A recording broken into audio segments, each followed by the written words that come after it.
Hi, SIS MELLY. Makadini. My story goes like this. Ndanga ndiri pane rimwe WhatsApp group for over 10 years.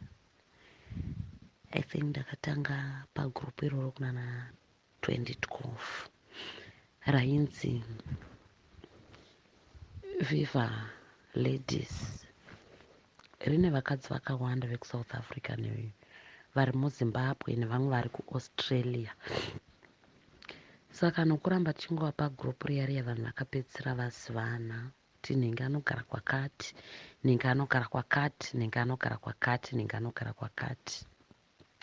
Saka ndakazomboita imwe time yandanga ndisiri paFacebook, then mumwe mukadzi wainzi Regerai Kudzai Chakadini achibva aienda pagroup riya riya akati, vedu ndiri kudawo kuenda kunotengesa zvinhu zvangu kuzviyavane, ndiri kutsvaga eviva sister anogara kuzviyavane andipewo accommodation ndiwane pekusvikira because ndiri kuda kungosvika ndichidherivhara zvinhu zvangu. Inini by that time ndandisiri paapp. Achibva apiwa phone number yangu, achibva aita direct call from South Africa. Akati, maybe handanzwa kuti munogara kuzviyavane, ndinodawo pekusvikira ndichizoita madeliveries angu. Handina munhu wandinoziva kuzviyavane, it's my first time. Nobva ndati alright, it's fine, munouya henyu. Because she stated kuti ndarifeiwa naRutendo Chiveso from Viva, and Rutendo Chiveso was well known. Nobva ndatomuti it's fine, uya hako. Nobva akwira bhazi rake from South Africa, nobva asvika kuno kusveva nekuma3 akatora taxi akauya kumba. Saka auya kumba nobva amuka achiita madeliveries ake. Ndakatombomubvunza kuti ko order yacho yauri kuti uri kutengesa iri kupi, because anga aine kasmall bag, anga asina mabhegi mahombe zvatinoziva vanhu vanobva kuSA zviya zviya, anga aine kasmall bag. Zvikanzi order ndinayo. It's fine. Inobva ndamuka nobva ndaenda kubasa ndikati, handiti iwewe uri kuti une vanhu vako vaunoita madeliveries, chauri kumbotengesa chii? Achibva angotsika-tsika svika izvozvo zvangu zviri kuuya nebhazi wati saka ndichazvimirira ndozotora ndoita madeliveries. Alright. Azoti masikati ndabva kubasa zvikanzi ndatoita mamwe madeliveries angu, imwe order yangu yasvika, saka ndatodhelivhara ndapedza. But mari yangu haisi kukwana yekuti ndiri kuda kuenda nekuvhiziti kwevana, because aiklema iye achiti baba vandinodanana navo munhu mukuru, vane vana vahombe vari kumaboarding schools, saka ndiri kuda kuenda nekumavhiziti kwevana vavo ndichiona vana vavo and then ndodzokera kuSA.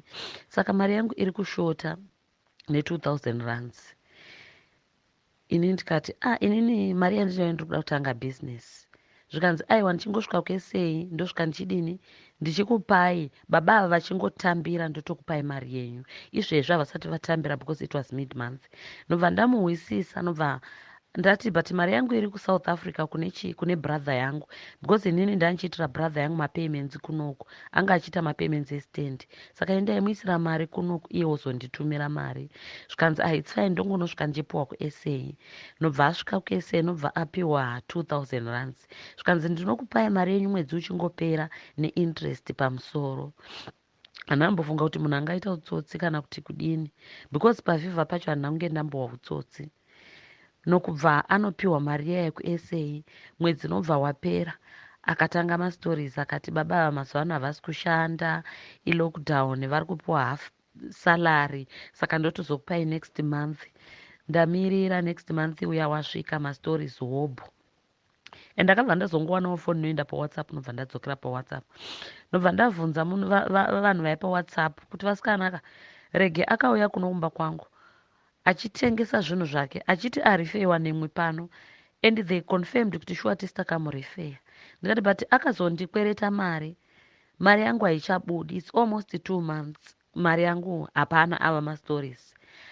ndo pandakatanga kuwa mastorizi paya ndichiwa mastorizi itsotsi ndikati saka imimi zvamaiziva kuti itsotsi wai makamurifeya kumba kwangu inini handina munhu wandinoziva kuti nditi ndakambouya pamba pako tinongozivana pano pagurupu tichitaura tichita sei I helped ndichifunga zoti its a fellow sister ati arifeiwa newe rutendo and other people vanhu vakati sitakamuwa achikumbira nhamba but zvemari hatina kuzoziva kuti iwe uchazomukwereta mari because itsotsi ndikati in the first place makamupirei nhamba dzangu vamwe vakutotaura kuti odha yacho yaiti ari kuuya kuzotengesa madrugs and inini zvakandinetsa kuti ari kuti ari kuda kuita madeliveries eorder yake but order yacho iripi because ndina ndakuona order I risked myself mufunge henyu but from there akabva andibloka mukadzi iyeye handichakwanisi kutaura naye kubva 2020 up to now kana muchifunga zoti ndonyepa sesimeli ndokupai nhamba dzarutendo chiveso